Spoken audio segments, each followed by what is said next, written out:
오늘 갑자기 본문이 달라졌죠. 원래 강해 설교대로 하면 순서대로 가야 되는데 사실은 오늘까지 좀 세트였어요. 지난 설교가 네 편에 걸쳐서 지금 자른 거거든요. 다.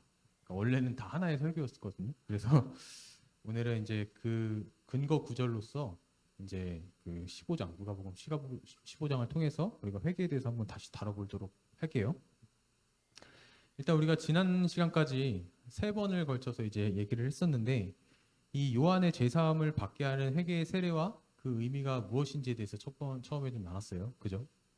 그 세례 요한의 이야기가 나온 다음에 그리고 나서 회개의 세례를 받는 자의 합당한 열매는 어떤 것인가에 대해서 나눴고요. 그리고 그 회개에 합당한 열매는 어떻게 우리 삶의 실제가 될 수 있을까라는 것까지도 우리가 살펴봤어요. 기억나시죠? 네, 그럴 수 있습니다. 원래 저번 주 설교도 기억 안 나는 게 예, 당연한 거잖아요. 그죠? 안 그러면 아쉽잖아요. 예. 그래서 계속 설교를 또 하는 거잖아요. 그죠? 예. 어쨌든 이제 여야가 정답을 이제 말씀드리면 죄사함을 받아 회개하려면 사실은 먼저 우리의 완악한 마음이 갈아엎어져야 되죠. 그래서 새 마음이 되어야 돼요. 그게 사실은 새 마음이라는 거는 사실 이제 하나님을 전적으로 의존하고 그분을 믿는 거죠. 그리고 그분을 사랑하는 거예요. 이게 어떻게 보면 창조의 원형의 모습이잖아요.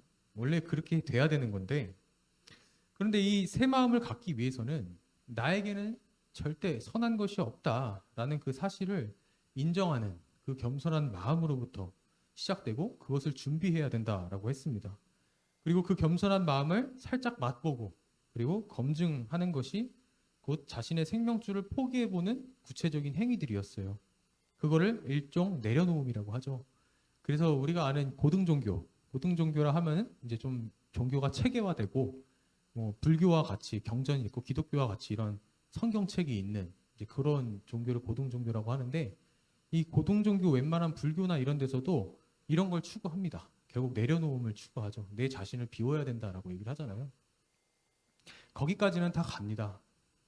그러나 결론적으로 그것을 인간의 힘으로 갖는 것은 불가능하다라는 거예요. 그 새 마음을 갖는 것은 그 도달하는 것은 그렇게 될 수가 없다라는 거죠. 인간의 행위로는. 그리고 애초에 우리 마음이 그렇게 노력을 한다 할지라도 하나님께로 잘 향하지 않고 내 자신을 포기하기가 쉽지가 않습니다. 여러분들 매번 내 삶을 내 자신을 포기하면서 삽니까?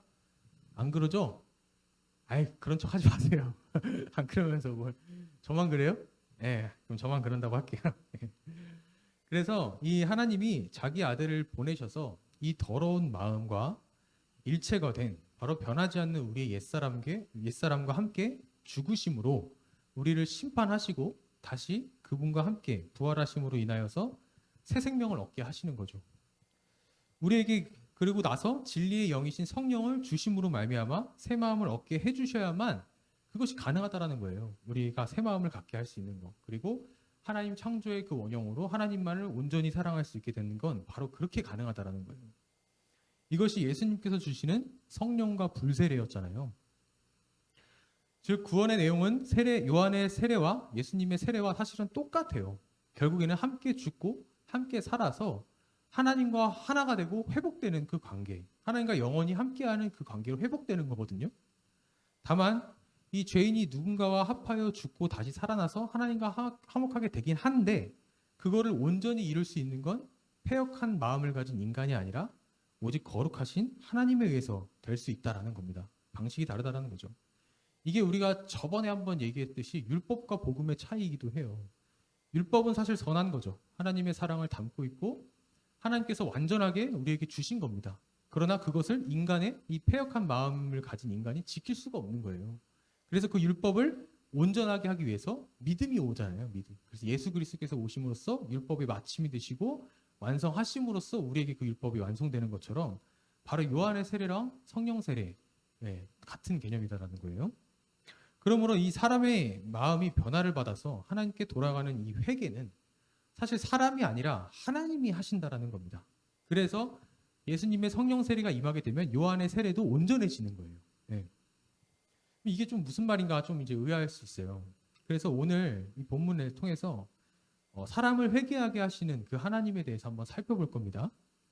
여기까지가 아까 말씀드렸듯이 세트예요. 일단 오늘 본문은 우리가 아주 잘 아는 잃은 양을 찾는 목자의 비유죠. 여러분들 이거 안 읽어본 사람 없을 거 아닙니까? 다 알죠. 그래서 그 100마리, 양이 100마리를 가진 어떤 목자가 있는데 99마리, 한 마리를 잃어버린 거예요. 그래서 그 한 마리를 찾아다니고 결국 찾게 되어서 기뻐하는 그런 내용을 담고 있습니다. 그런데 사실 예수님은 이 비유만 달랑하신 게 아니에요. 오늘 이 누가복음 15장에서 이 8절부터 등장하는 잃은 드라크마를 찾는 여인의 비유가 나오죠. 그리고 그 다음 비유가 하나 더 나와요. 우리가 흔히 아는 탕자의 비유라고 알죠. 더 분명하게 말하면 사실은 잃어버린 둘째 아들을 되찾는 아버지의 비유거든요. 그래서 그거를 지금 세 비유를 이어서 지금 하시는 거예요. 예수님께서. 그래서 누가복음 15장에는 하나님께서 하나의 비유를 지금 말씀하고 계신다는 것을 여러분들이 알고 계셔야 돼요. 따로 하신 게 아닙니다. 그게 어떻게 알 수 있냐면은 8절에 보시면은 여기에는 이제 접속사가 없는데 어떤 여자가 바로 이렇게 나오잖아요. 비유가 끝나고. 근데 여기 원어로 보면은 에라는 등위 접속사가 등장합니다. 또라는 뜻이에요. 또. 그러니까 예수님께서 지금 이어서 하시는 거예요. 비유를. 그리고 11절에 보니까 이제 잃은 아들을 되찾은 아버지 비유하면서 또 이르시되 이러죠. 그러니까 지금 이어지고 있는 거예요. 이 비유 같은 비유라는 얘기입니다. 지금. 그리고 심지어 3절에 있는 예수님께서 비유로 말씀하시되라고 하죠. 예수께서 그들에게 비유로 말씀하시되 할 때 이 비유가 복수가 아니라 단수예요. 그러니까 비유들을 말씀하시는 게 아니라 비유를 말씀하시는 거예요. 그러니까 하나의 비유라는 얘기입니다. 그래서 잘 보면은 첫 번째 비유, 잃은 어린 양을 찾는 목자의 비유는 100으로부터 시작하죠. 100. 그리고 드라크마는 10개죠. 10에서 하나를 찾고. 그 다음에 잃은 아버지 비유는 둘로 바뀌죠. 두 아들. 이런 식으로 점층적으로 계속 비유가 구체화되고 있는 거예요, 지금. 그러니까 예수님께서 뭔가를 말씀하시려고 구체화시키는 거죠. 그러니까 절정을 달하는 비유는 뭐예요? 마지막 세 번째 비유가 되겠죠. 그러므로 우리가 이 누가복음 15장 전체의 비유를 우리가 사실은 봐야만 이 회개하게 하시는 하나님에 대해서 우리가 더 분명하게 알 수 있어요. 사실 이걸 오늘 다 다뤄야 되는데 제가 이 본문을 다 읽기가 너무 길잖아요. 그래서 7절까지만 읽은 거예요. 그래서 일단은 15절까지 다 살펴볼게요. 재밌습니다. 먼저 누가복음 15장에서 예수님께서 하신 첫 번째 비유를 보면요. 그 잃은 양 비유를 보면은 어떤 사람이 양 100마리를 가지고 있어요. 근데 하나를 잃어버렸죠. 그런데 그 잃은 양 한 마리를 그 목자가 찾으러 가죠. 여기 잘 보시면요. 본문을 여러분들이 잘 아시겠지만 목자가 찾으러 갑니다. 그리고 결국은 찾아내요. 찾아낸 이후에 잃은 양을 찾아낸 것에 대해서 굉장히 즐거워하고 막 사람들을 불러서 막 그렇게 합니다. 근데 우리가 이 본문을 볼 때 잘 보셔야 될 게 잃어버려진 그 한 마리의 양이 자기 발로 목자에게 돌아갔나요? 어떻게 생각해요? 아니죠. 못 찾아요. 그냥 양은 잃어버렸어요. 근데 목자가 찾아간 거예요. 그죠? 방황하는 그 양을 목자가 찾은 거예요. 그 15장 5절에서 6절 보시면은 한번 볼까요? 또 찾아낸즉 즐거워 어깨에 메고 집에 와서 그 벗과 이웃을 불러보고 말하되 나와 함께 즐기자 나의 잃은 양을 찾아내오리라 하리라. 목자가 찾아냈습니다. 근데 이 비유를 딱 하시고는 예수님께서 7절을 보면 좀 의아한 말씀을 하세요. 한번 보실까요? 7절에 여러분들 한번 읽어보시겠어요? 자, 시작.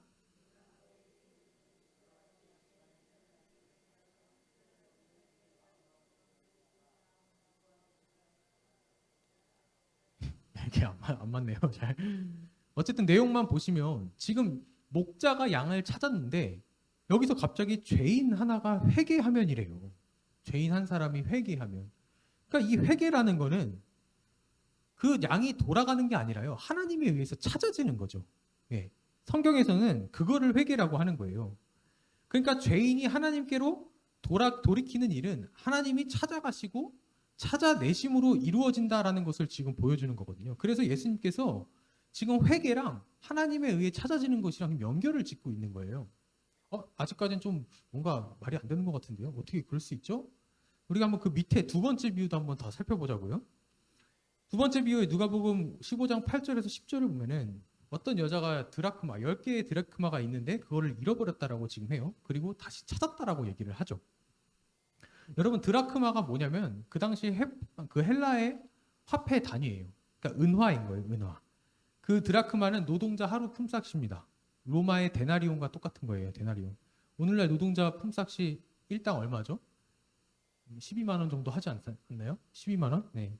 근데 10개면 그럼 120만 원이라는 거죠. 그 120만 원짜리를 그 여자가 갖고 있었던 거예요. 이 당시 유대 사회 풍습에서는 결혼할 때 신랑이 신부에게 사랑의 증표와 그리고 혼수품으로 그 드라크마 10개를 이렇게 꿰어 가지고 줬어요. 네. 큰 돈은 아니지만 그 한 개라도 잃어버리면 사실 사랑의 의미 자체를 그걸 사라지게 하는 것이기 때문에 그거 잃어버리면은 이혼의 사유가 될 수도 있었다고요. 그때 당시에는. 그래서 이 비유에서 여자가 부지런히 찾았다라고 하는 거예요. 여기 보면 부지런히 찾지 아니하겠느냐 막 이러잖아요. 이걸 샅샅이 찾았다라는 거거든요. 정말 꼼꼼하게. 그리고 찾았더니 이웃까지 불러 모아서 기뻐해요. 심지어. 그래서 이 비유에서도 마찬가지로 잃은 드라크마가 제 발로 여인에게 갔습니까? 아니죠. 드라크마가 다리가 달려있지는 않을 거 않습니까? 않잖아요. 그죠? 어떻게 해요? 여인에 의해서 찾아진 거예요. 근데 그리고 찾았는데 10절에 보세요. 이 비유를 마치고 예수님께서 뭐라 그래요? 내가 너희에게 이르노니 이와 같이 죄인 한 사람이 회개하면 하나님의 사자들 앞에 기쁨이 되느니라. 그죠? 갑자기 이것도 죄인의 회개와 연결짓고 있죠. 그러니까 따라서 회개라는 건 죄인이 자발적으로 사실 하는 게 아니라요. 철저히 하나님의 찾아짐에 의해서 일어난다라는 것을 지금 보여주고 있는 거죠. 우리가 지난 시간에 세례 요한은 회개의 세례를 전했지만 결국 그 회개의 세례는 누구로 완성되는 거예요? 예수님의 불세례, 성령 세례로 완성되는 거잖아요. 그러니까 하나님이 하셔야 된다는 거죠. 그래서 회개의 세례가 온전해지는 것처럼 바로 회개라는 이 뜻 자체가 사실은 하나님에 의해 찾아져야 되는 거예요. 그것을 1차적으로 회개라고 하는 거예요. 회개. 에스겔서 34장 11절에서 12절에 보면은 구약의 같은 개념이 등장합니다. 에스겔서 34장 11절에서 12절, 제가 한번 읽어보도록 하겠습니다. 주 여호와께서 이같이 말씀하셨느니라. 나 곧 내가 내 양을 찾되 12절 목자가 양 가운데에 있는 날에 양이 흩어졌으면 그때를 찾는 것 같이 내가 내 양을 찾아서 흐리고 캄캄한 날에 그 흩어진 모든 것에서 그들을 건져낼지라. 지금 이 패역한 이스라엘도 하나님께서 어떻게 하신다 그래요? 찾는다 그러죠. 이 패역한 이스라엘의 이 마음으로는 도무지 하나님께로 돌아갈 수 있는 가망성이 없어요. 근데 하나님에 의해 찾아지는 거예요. 이거를 신약적으로 바라봤을 때 회개라고 얘기를 하는 거죠. 너무나도 분명하게 나와 있죠. 그러니까 우리가 단순히 하나님 잘못했어요, 용서를 구하고, 물론 이것도 중요하지만 그거는 단순히 반성을 통해서 선처를 구하는 것뿐이지 진정 내 진짜 이 마음을 하나님께로 돌이키는 회개라고 하기는 조금 어려울 수 있다는 거예요. 이 세상의 즐거움에 만족하고 그거를 힘삼으면서 지내는 그 내 마음을 끝내고 완전히 종결시키고 주님께로 돌이켜야 돼요. 주님만이 나의 소망입니다. 주님만이 나의 힘이고 주님만이 나의 생명입니다. 라고 우리가 진짜 그 마음을 먹고 돌아가는 것, 그거를 하나님께서 하게 하신다는 거죠. 우리는 그러니까 사실은 하나님께서 우리를 찾지 않으시면요, 회개할 자격도 없다라는 거예요. 철저히 하나님의 은혜로 주어집니다. 회개 역시도. 그러니까 회개의 주도권이 우리한테 있는 겁니까? 아닙니다. 철저히 하나님한테 있다라는 거예요. 그러면 회개는 하나님께서 하게 하심을 알기는 알겠어요. 그럼 어떻게 나로 하여금 회개를 하게 하신다라는 건가? 그냥 어느 순간 갑자기 띡 찾아와가지고 승재야 회개하거라 이렇게 뭐 찾아오시나요? 아니죠? 네. 그건 아닐 겁니다. 그래서 그 다음 이어지는 세 번째 비유를 우리가 살펴보면요, 그게 구체적으로 나와요. 흔히 우리가 탕자의 비유라고 불리는 이 비유예요. 여러분들이 잘 알 겁니다.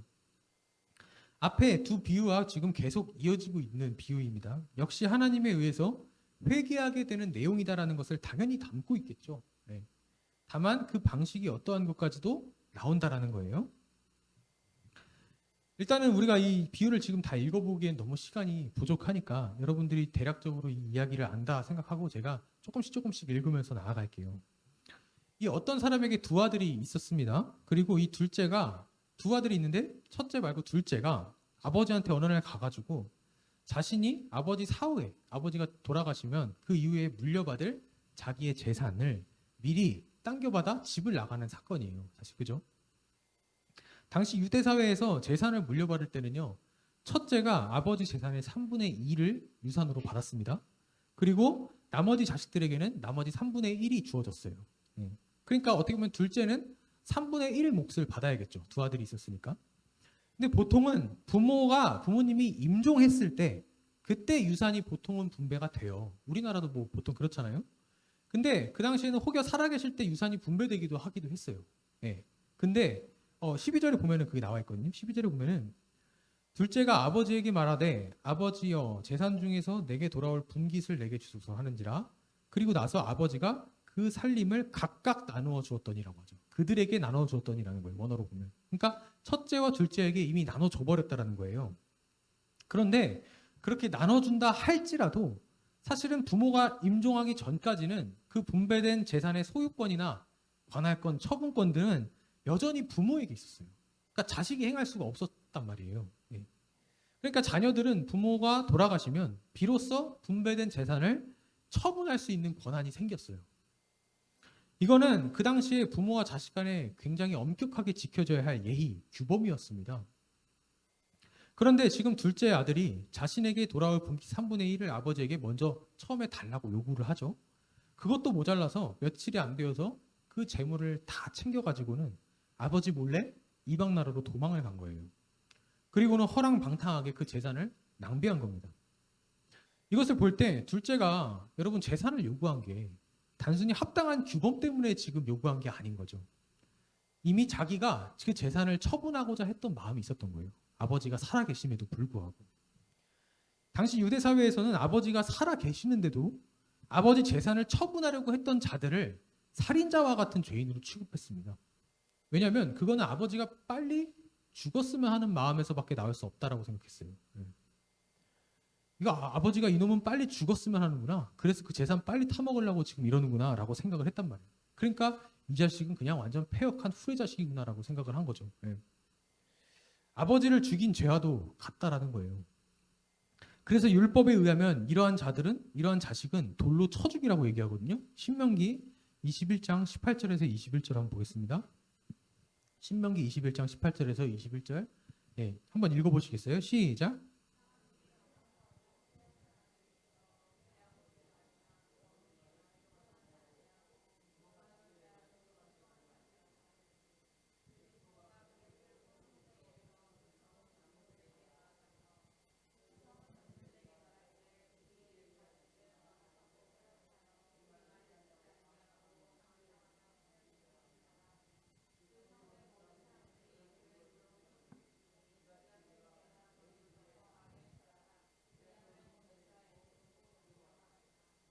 네, 어마무시하죠. 여러분, 이 율법의 기준대로라면 살아있을 사람 있습니까, 여기에? 네. 부모 말만 안 들어도 돌로 쳐 죽임을 당했어요. 네. 당시 율법을 열심히 지켰던 유대인들에게 있어서는요, 이 둘째 아들은요, 아버지의 마음을 아프게 하고요, 아버지의 말을 듣지 않는 패역한 아들이었던 거죠. 그래서 이러한 사회적 배경 속에 살았던 게 바로 유대인들이었단 말이에요. 예수님은 지금 이러한 배경 속에 살고 있는 유대인들에게 이 둘째 아들의 지금 이야기를 하고 계시는 거거든요. 여러분 오늘 본문에서 이 비유를 듣는, 이 예수님의 말씀을 듣는 청중이 누굽니까? 1절을 보시겠어요? 15장 1절을 보면요. 네, 모든 세리와 죄인들이 말씀을 들으러 가까이 나와왔다라고 하죠. 1차적으로 모든 세리와 죄인들이에요. 그리고 2절에 보니까 바리새인과 서기관들이 수군거려 이르되 이 사람이 죄인을 영접하고 음식을 같이 먹는다 하더라.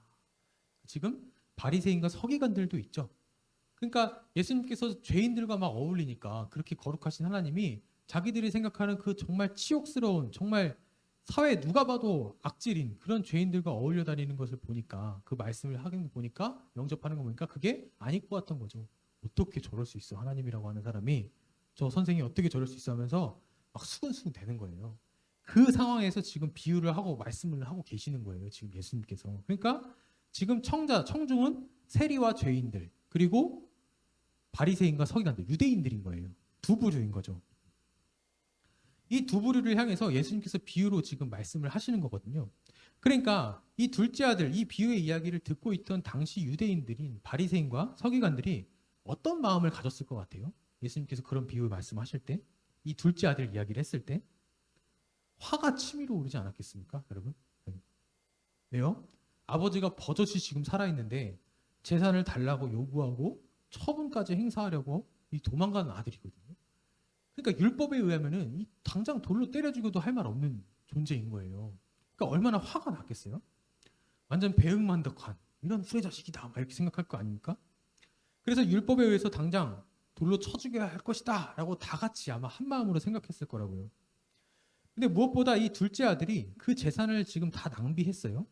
그리고 흉년이 들자 쫄딱 망해가지고 완전히 생 거지가 된 거예요. 그죠?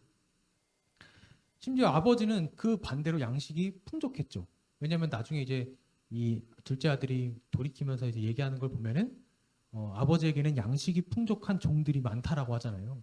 그러니까 종들도 풍족하게 먹을 수 있을 정도라면 아버지가 굉장히 부자였던 거죠. 근데 자기 자신이 화랑방탕하게 다 탕진하고 보니까 완전 그냥 거지인 거예요. 너무나도 대조가 되는 거죠. 그래서 이 거지가 되니까 어떻게든 얘가 이제 살기 위해서 둘째 아들이 살기 위해서 돼지를 기르는 이방인에게 이제 얹혀 사는 거예요. 그렇게 얹혀 살면서 돼지치기가 되는 거죠. 네. 심지어 얼마나 굶주렸는지 그 돼지들의 사료로 먹이던 쥐염 열매를 먹으려고 그걸로 배를 채우려고 노력했었던 거예요. 근데 그것마저도 주는 사람이 없었다라고 지금 성경에서 묘사를 하고 있습니다. 참 비참하죠, 여러분. 처음에 재산을 받았을 때 얼마나 좋고 막 나갔는데 다 없어지니까 그렇게 되는 거예요. 여러분, 당시 유대인들은 이방인을 개보다도 못한 취급을 했습니다. 굉장히 부정한 취급을 했어요. 심지어 돼지는요, 완전히 부정한 동물이었죠, 율법에 의하면. 그래서 유대인들은 절대 돼지를 키우지 않았습니다. 돼지 고기도 안 먹었어요. 예. 그러니까 둘째 아들은 그냥 완전히 망했다라는 것을 지금 이 성경을 이 이야기를 통해서 보여주는 거예요. 이방인이 종이 된 완전한 파산한 상태에 이르렀다. 되지만도 못한 이 파산한 상태에 이르렀다라는 걸 지금 보여주는 거죠. 아마 유대인들, 듣고 있었던 유대인들에게 이 쌤통이다 아니면 또 열받았을 수도 있었어요. 무엇보다 당시 주변 나라에서 그 당시 이스라엘 예수님이 살아계실 당시에 그 나라에 유대인들 중에서 흩어진 유대인들, 디아스포라라고 하죠. 그 유대인들이 보통 400만 명이 됐습니다. 굉장하죠. 왜냐하면 그 당시에 이스라엘은 그 식민지였잖아요. 로마의 식민지였잖아요. 그러니까 그 주변 국가들에 흩어진 유대인들만 400만 명이나 됐었어요. 근데 웬만하면 이 유대인들은 엄청나게 철저한 민족주의자들이었기 때문에 이 동족들이 주변 나라에서 뭔가 힘들어하고 있으면요, 서로 막 도우려고 했단 말이에요. 너나 할 것 없이. 근데 어떻게 된 게 이 지금 둘째 아들은 어떻게 하고 있는 거예요? 도움도 못 받고 있어요. 그리고 이방인의 지금 종이 돼가지고 돼지 쥐염 열매 나무를 먹으려고 지금 탐하고 있는 거죠. 탐내고 있는 거죠, 그거를. 그러니까 동족의 도움도 못 받는 그런 부정한 이방인에게 있으니까 유대인들은 어떤 사상을 가지고 있었어요? 선민 사상 가지고 있었잖아요. 그러니까 이 이방인의 종이 되었다라는 거는 신앙생활도 지금 제대로 못했다라는 거죠. 네. 회당에서 예배도 제대로 못 드리고 있었다라는 거예요. 그러니까 이 둘째 아들의 이야기를 듣고 있던 이 바리새인과 서기관들이 얼마나 분노를 했겠습니까? 이 자식아 안 되겠구나. 부모의 재산을 탕진한 것도 모자라서 나가가지고 지금 이러고 있어? 응? 신앙생활 제대로 못하고 있어? 아마 그랬을 겁니다. 여러분, 이 둘째 아들을 보면 누가 생각이 납니까? 둘째 아들이 그냥 생각납니까? 사실은 이걸 보면은 나 자신이 떠오르는 게 맞습니다. 사실 우리가 둘째 아들과 뭐가 다르죠? 하나님이 주신다고 하는 하늘의 약속은 이미 우리에게 주어졌는데도 불구하고 우리는 전혀 거기에 관심이 없죠. 당장에 내 살 것 달라고 땡겨받기 급급하죠. 하나님 그 은혜 주세요. 그 은혜도 우리는 오해한 채 하나님의 하늘의 약속이 무엇인지도 모른 채 그냥 무작정 달라고 하는 겁니다. 은혜 구하고 구해서 하나님 주세요. 하나님께 관심이 없는 거죠. 그저 아버지가 가지고 있는 그 하나님 아버지가 가지고 있는 능력과 힘, 지식, 부와 명예나 달라고 조르지는 않습니까? 그래서 그거를 빨리 땡겨달라고 하는 거죠. 그래서 이러한 배경을 우리가 지금 제가 살펴본 배경을 우리가 보통 이 성경 본문을 읽을 때 간과하니까 매번 둘째 아들만 우리가 욕하고 있었던 거예요. 네. 사실은 이거는 교회의 이야기입니다. 우리 교회의 이야기. 그런데 여러분, 이 둘째 아들이 그러한 이제 쥐염나무 열매를 먹고 막 그런 비참한 인생을 살다가 갑자기 어떻게 합니까? 15장 17절 한번 보세요. 15장 17절. 이에 스스로 돌이켜 이르되 내 아버지에게는 양식이 풍족한 품꾼이 얼마나 많은가. 나는 여기서 줄여 죽는구나. 내가 일어나 아버지께 가서 이르기를 아버지 내가 하늘과 아버지께 죄를 지었사오니 지금부터는 아버지의 아들이라 일컬음을 감당하지 못하겠나이다. 나를 품꾼의 아들로서 하리라 하고 여기 17절에 보면은 여기서 이 둘째 아들이 스스로 돌이켜 이르되 이러잖아요. 그러니까 이 구절만 보니까 회개라는 건 역시 우리가 스스로 돌아가야 된다. 하나님 아버지께 우리 보통 이렇게 생각한단 말이에요. 그러니까 이게 여기서 우리가 자꾸 넘어지는 겁니다. 함정에 걸리는 겁니다. 그게 아니라요. 이 어구를 원어로 보면요. 헬라어로 보면요. 에이스 헤 아우토인데 엘돈이에요. 이거를 직역하면 무슨 뜻이냐면 그러자 그 자신에게로 와서 이런 뜻이에요. 이게 무슨 말인가? 이걸 다시 번역을 하면은 자기를 되돌아보았다라는 거예요. 자기 자신을 되돌아보았다라는 말입니다. 그래서 이 표준 세번역 성경에 보면 되게 잘 번역이 돼 있거든요. 뭐라고 돼 있냐면 그제서야 그는 제정신이 들어서 라고 이렇게 번역을 했거든요. 정말 잘했어요. 네. 제정신이 들었다라는 거예요. 스스로 돌이켜서 간 게 아니라 제정신이 들었다라는 거예요. 번뜩. 그래서 이 어구는요. 사실 히브리어에서 그 당시 유대민족 히브리인들이잖아요. 그 히브리어에서는 회개를 표현하는 방식의 어구로 사용을 했단 말이에요. 이거를 스스로 돌아보는 것. 네. 그러니까 둘째 아들 스스로 자기 힘으로 돌아갔다라는 게 아닙니다. 지금. 그러니까 재산을 탕진하고 돼지들의 무리에서 쥐염 열매나 탐내고 있는 그 둘째 아들이 때마침 자신의 처참한 모습을 보게 되었다라는 거예요. 네. 나 참 비참하다. 부정한 세상 것을 탐내며 사는 내가 돼지의 삶과 다를 바가 없었구나를 깨달았다라는 겁니다. 나 자신의 완전한 나락과 완전한 죽음을 인정하는 거예요. 지금 둘째 아들이. 이제서야 겸손의 마음이 준비되는 거죠. 완전히 낮아지는 거. 그래서 회개의 열매가 맺혀지기 지금 시작하는 겁니다. 여러분 성도는요 바로 이 삶으로 기결될 수밖에 없어요. 내 자신에 대한 철저한 죽음이 있어야 그제서야 하나님이 보이는 겁니다. 욥기를 여러분들이 잘 보시면 알겠지만 욥이 결국에는 하나님께서 모든 거 다 뺏어가잖아요. 자기 가족, 이웃, 종, 재산 다 뺏어가고 심지어 건강까지 해치는데도 욥이 꾹꾹 참다가 결국에는 뭐라 그래요? 자기의 생일을 저주하면서 하나님을 원망한다니까요. 나중에 엘리후라는 사람이 등장해가지고 어린 엘리후가 욥도 잘못했다고 막 지적을 해요. 그리고 나서 하나님을 딱 만나 뵙는데 하나님이 할 말을 다 하시고 하나님께서 너 그때 어디 있었어라고 얘기하니까 마지막에 욥이 할 말이 없으니까 뭐라고 고백합니까? 내가 귀로만 듣던 하나님을 눈으로 본다라고 하잖아요. 자기가 모든 걸 다 비우고 텅텅 비우고 없어지니까 그제서야 하나님이 보이기 시작하더라는 거예요. 야곱은요. 형 에서에게 그 장자권 빼앗긴 후에 그 이후로 다 뺏기잖아요. 자기 죽을까봐 엄마 떠나고 자기 형 가족 다 떠나서 삼촌 라반의 집으로 가는 그 길에 모든 거 다 빈털터리로 갔을 때 거기서 뭐 봅니까? 베델에서 하나님을 보는 거예요. 그게 바로 성도의 믿음의 삶이라는 거죠. 그러니까 성도의 삶은요. 우리가 점점 더 신앙이 막 굳건해지고 나아지고 이런 게 아니라요. 오히려 점점 나아지지 못하는 가운데에서 나 왜 이러지? 나 왜 이렇게 자격이 없지라는 걸 보면서 그 자리에 나를 구원하시고 나와 함께 해주시는 그 하나님을 발견하는 겁니다. 네. 그 하나님을 알아가는 거죠. 그래서 18절 19절에 보면은 둘째 아들이 인정하고 고백하는 거죠. 내가 일어나 아버지께 가서 이르기를 아버지 내가 하늘과 아버지께 죄를 지었어. 스스로 돌이켜. 자신을 되돌아보고 나서 뭐라고 고백합니까? 내가 일어나 하늘과 아버지께 지금 죄를 지었다고 말해야겠다. 깨달은 거죠. 19절 지금부터는 아버지의 아들이라 일컬음도 나는 받지 못하겠다. 나를 품꾼으로 여겨달라는 거예요. 철저하게 인정하는 겁니다. 단순히 뻔뻔하게 아버지한테 돌아간 게 아니었어요. 나 재산 다 탕진했으니까 아버지 재산 많잖아요. 아버지 나 용서해 주실 거죠? 용서해 주세요. 이렇게 간 게 아니라니까요, 여러분. 네.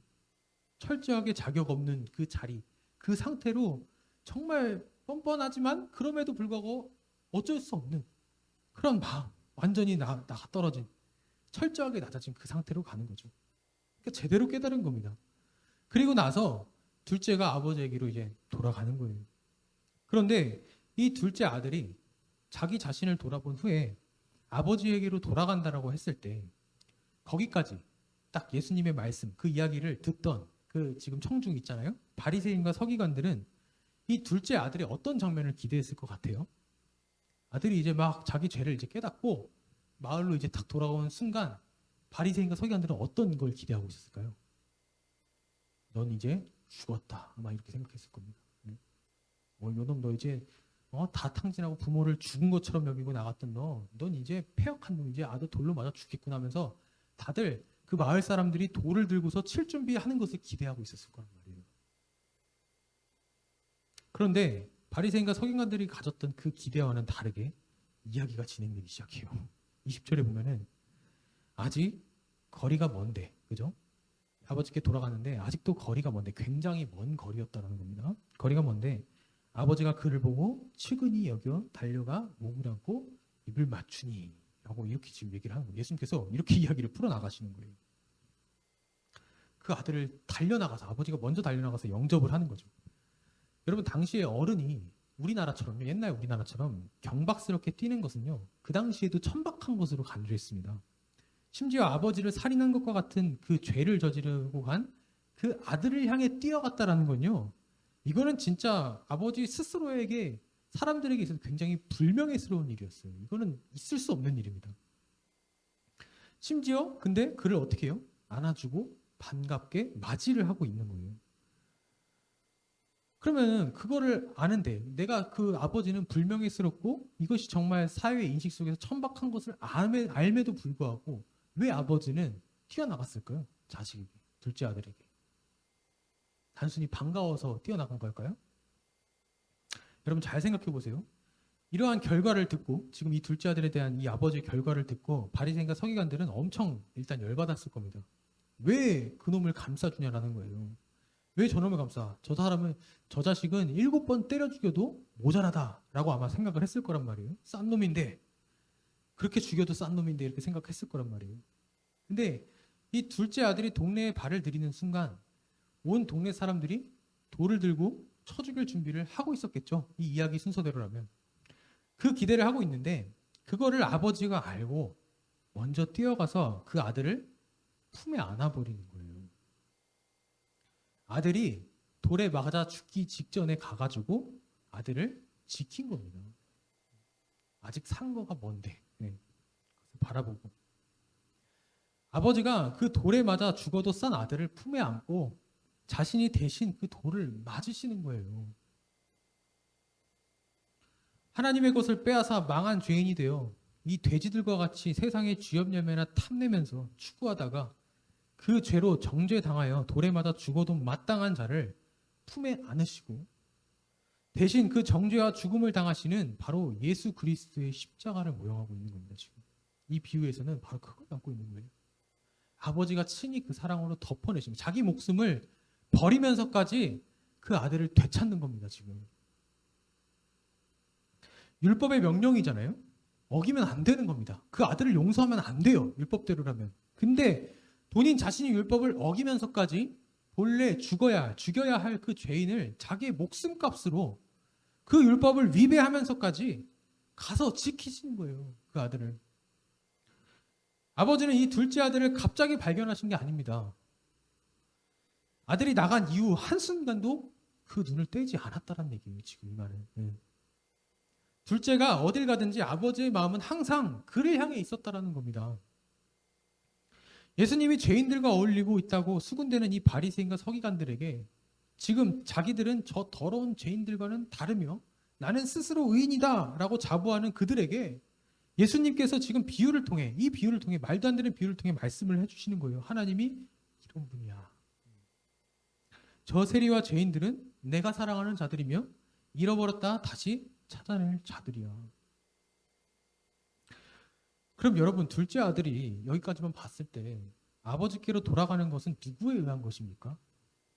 그래도 둘째 아들이 걸어간 건 맞잖아요. 이렇게 생각하시나요? 스스로입니까? 우리가 아까 위에 두 비유를 봤을 때 그 맥락을 보면은 한 비유라 그랬잖아요. 그때 어떻게 됩니까? 회개는 어떻게 되는 거죠? 하나님에 의해 찾아지는 것이라고 분명히 나와 있잖아요. 그 이야기, 그걸 구체적으로 하는 건데 이 24절에 보니까 뭐라고 합니까? 이 아버지가 지금 그러는 거예요. 잔치를 벌이면서 가락지를 끼우고 이 내 아들은 죽었다가 다시 살아났으며 내가 잃었다가 다시 얻었노라 하니 그들이 즐거워하더라. 보세요. 잃었다가 다시 찾았다라고 하지 않습니까? 아버지가 잃었다가 찾은 거예요.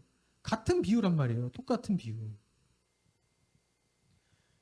따라서 이 둘째 아들을 돌이킨 것은 사실 재산을 넘겨준 아버지에게 있다라는 것을 지금 보여주는 거예요. 더 구체적으로 무슨 말이냐면 여러분 잘 생각해 보세요. 만약에 아버지가 둘째 아들을 진짜 생각하고 얘는 죄악을 범하면 안 되라고 생각하고 올바른 길로 가기를 원했다면 그리고 자신의 명예를 실추시킨다라는 그 일이라는 것을 알면 애초에 재산을 요구했을 때 안 주면 되잖아요. 그렇지 않습니까? 안 줬어도 됐어요. 그게 부모가 해도 되거든요. 그렇게. 근데 그걸 거절 안 하고요. 이유라도 물어보지도 않고요. 줬다니까요. 그러지 않고 일부러 그냥 준 거예요.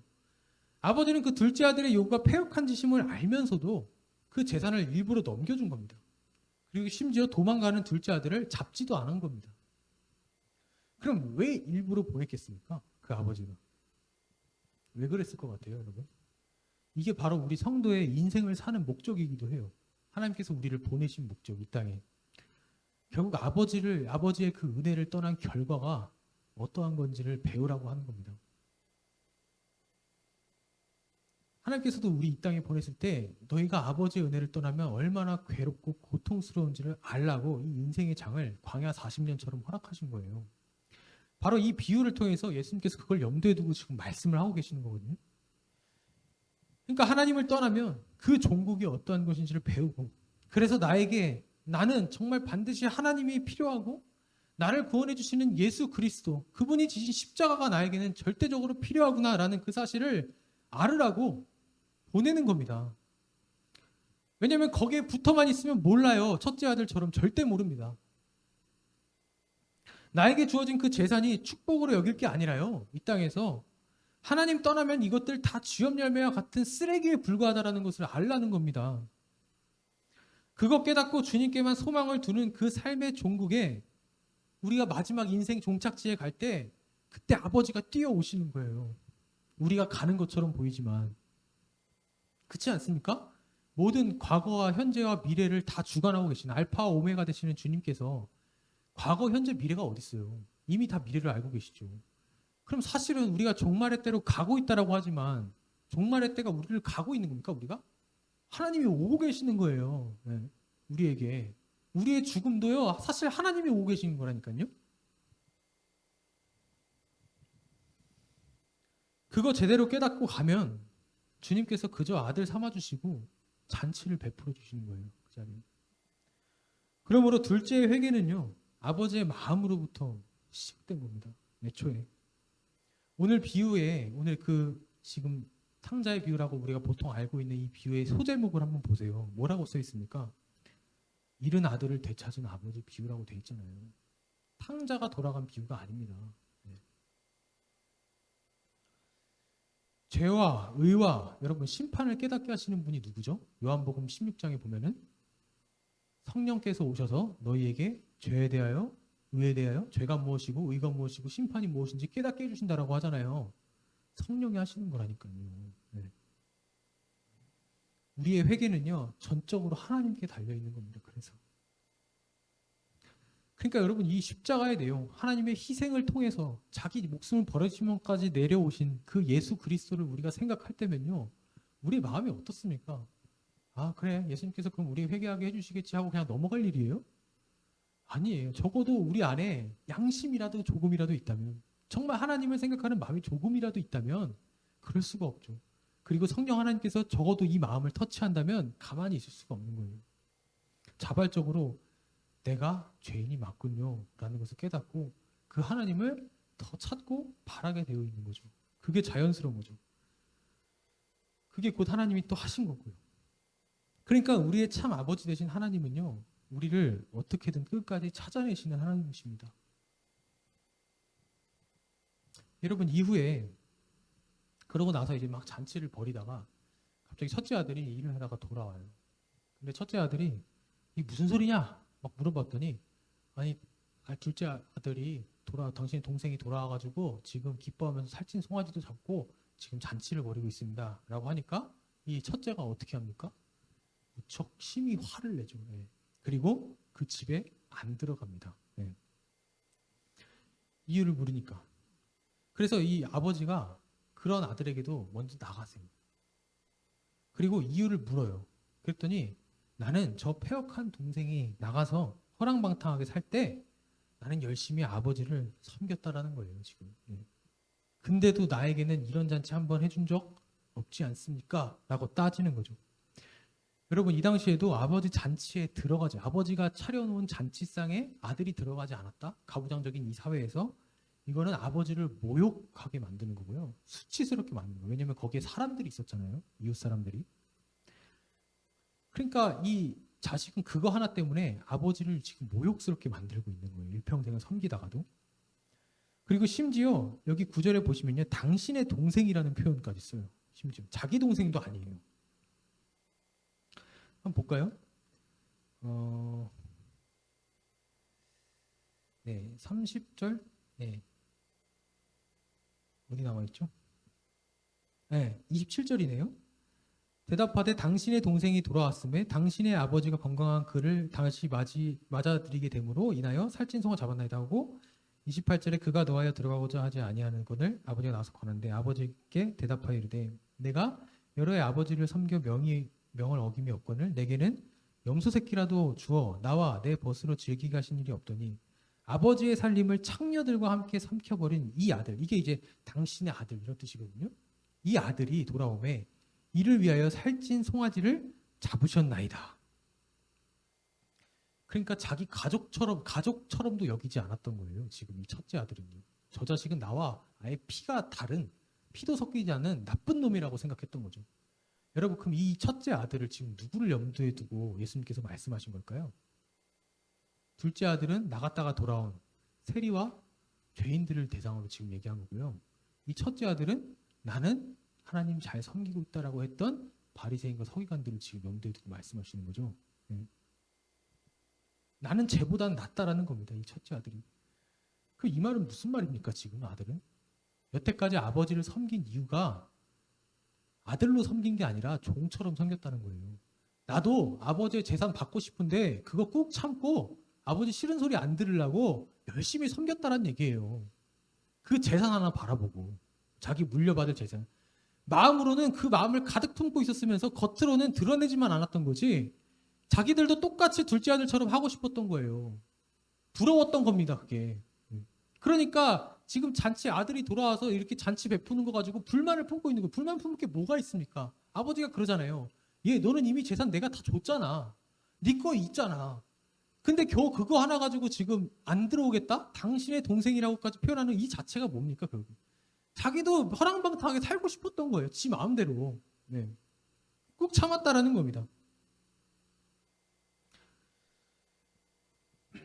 사실 이거를 더 나쁜 사람이라고 하죠. 더 나쁜 놈인 거죠. 네. 아들이 아닌 종처럼 일을 갈면서 아버지를 꿋꿋이 그냥 섬긴 것이 이 하나 때문에 드러나는 거예요. 나 안 들어가 이러면서 아버지를 모욕하면서까지 가는 거죠. 첫째 아들 역시 아버지를 지금 죽이는 겁니다. 아버지 가슴에 칼을 꽂고 있는 거예요, 지금. 생각해 보세요. 이미 아버지와 붙어 있는 것 자체가 복 아닙니까? 그죠? 아버지의 재산이 어떻든 말든 아버지랑 붙어 있는 것 자체가 복이죠. 근데 고작 그거 안 해줬다고 살찐 송아지 안 잡아준 거. 난 열심히 했는데 내가 한 행위에 대해서 자꾸 요구를 하는 거예요. 그러니까 주종 관계가 되는 거죠. 아버지는 애초에 그거 안 해도 열심히 안 섬겨도 줄 마음이 있었던 분이에요. 근데 자기가 열심히 밭을 갈고 아버지 일을 도왔다라는 이유로 지금 부당하다라고 지금 얘기를 하는 겁니다. 그 당시에 율법주의자들이 바로 그런 생각을 했죠. 내가 이만큼 하나님 섬겼는데 왜 저 죄인들을 왜 더 사랑하고 저 죄인들이 왜 구원을 받는다라고 얘기합니까? 생각해 보세요. 이태원에 있는 저 트랜스젠더와 동성애자들을 왜 구원하십니까? 만약에 하나님 그럴 수 있잖아요. 그들을 회개시켜서. 네. 아마 오늘날의 교회들도 아마 못 받아들일 겁니다. 그거 잘. 네. 은혜를 잘 모르는 거예요. 그게.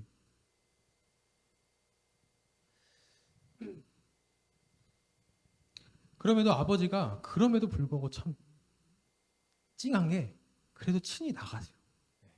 사실은 내버려둬야 되는데 친히 나가서 큰 아들을 권하는 거예요. 실제 아들을.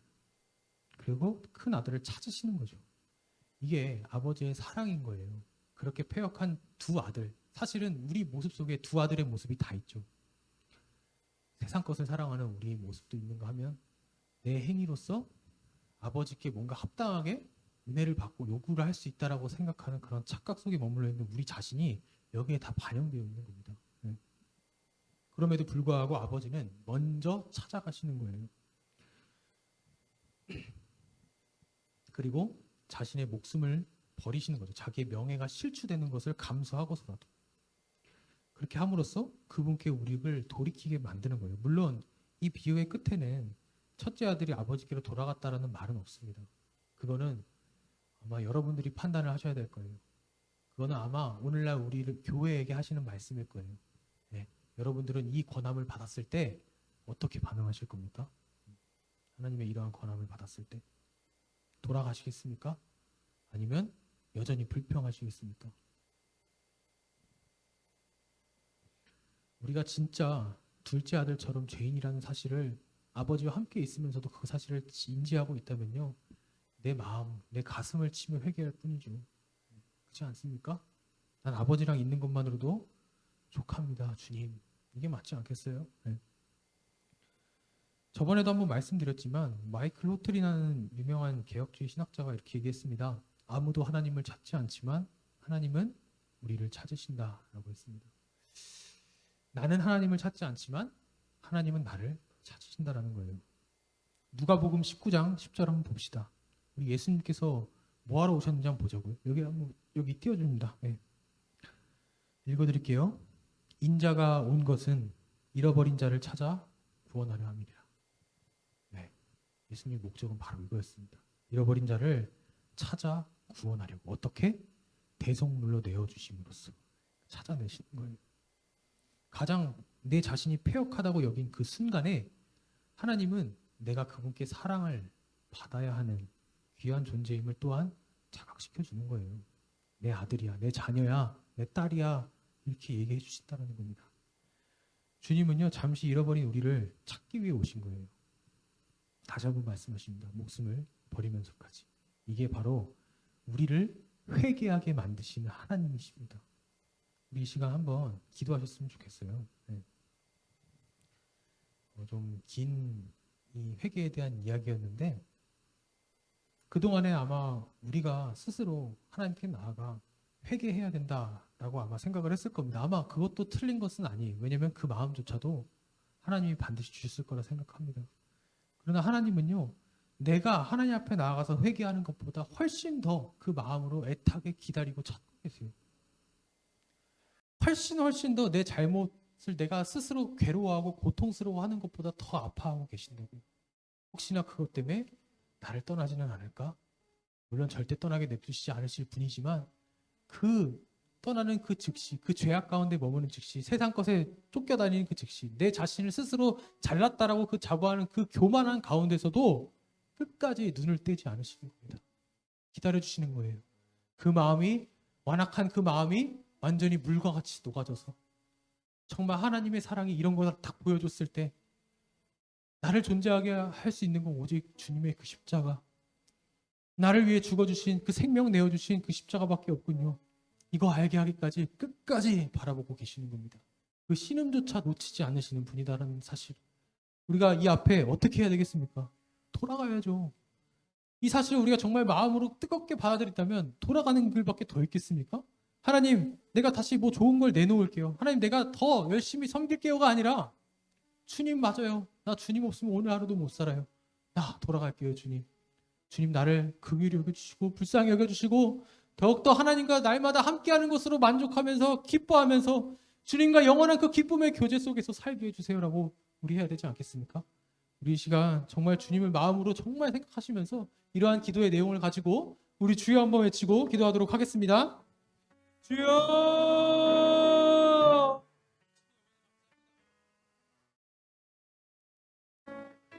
주님께 나아가기를 아버지, 주님이 우리를 찾으시고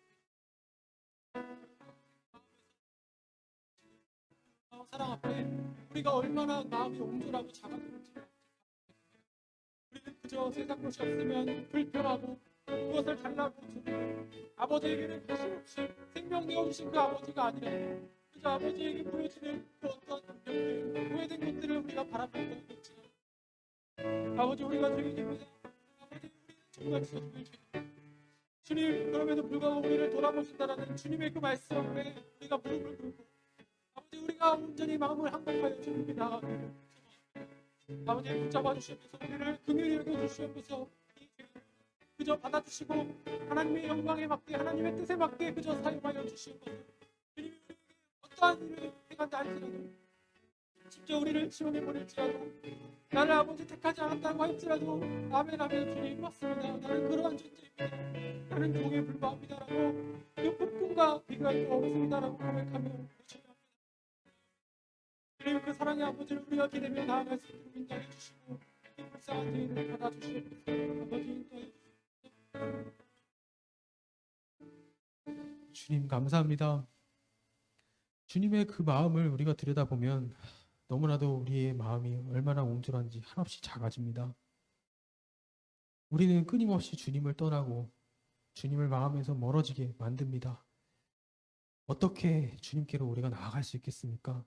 오직 주님께서 우리에게 먼저 친히 찾아오셔서 그 마음을 보여주시고 자기 자신의 목숨을 내어서까지 사랑하신다라고 말씀하신 그 예수님의 십자가가 우리로 하여금 다시 돌이키게 우리 주님께로 돌이키게 만듭니다. 주님 우리를 정말 더욱더 불쌍히 여겨주시고 우리 인생 가운데 주님이 아니면 안 되는 그 삶 속으로 더욱더 치닫게 하여 주셔서 이 세상의 것들로 만족하고 그 지업 열매에 만족하며 사는 게 아니라 그것이 없어도 주님 한 분만으로 만족하며 기뻐하며 정말 주님 한 분께만 소망을 두고 그 생명으로 살아 숨쉬는 우리들이 될 수 있도록 인도하여 주옵소서. 그래서 진정 하나님 아버지께서 기뻐하시는 자들이 되게 하여 주시옵소서. 감사드리며 예수 그리스도 이름으로 기도합니다. 아멘.